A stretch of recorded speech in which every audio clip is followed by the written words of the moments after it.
शेंगदाणे आणि गुळाचे लाडूची रेसिपी।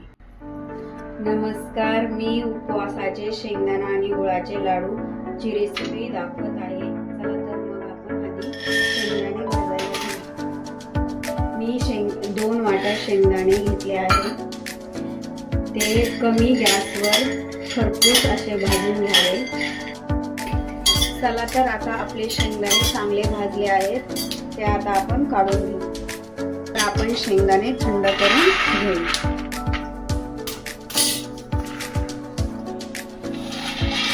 शेंगदाणे आपले थंड झाले आहेत, ते आता आपण मिक्सरला फिरवून घेऊ। चला, आपले शेंगदाणे मिक्सरला ग्राइंड करून झाले आहेत। त्याच्यामध्ये आपण 2 वाटी शेंगदाण्यासाठी 1.5 वाटी गूळ घालत आहोत। आता आपण मिक्स करूया आणि पुन्हा मिक्सरला एकदा फिरवून घेऊया। शेंगदाणे आणि गुळाचं हे मिश्रण आता मिक्सरमधून काढून तयार झालं आहे। चला तर आता या मिश्रणाचे आपण लाडू बांधून घेऊया।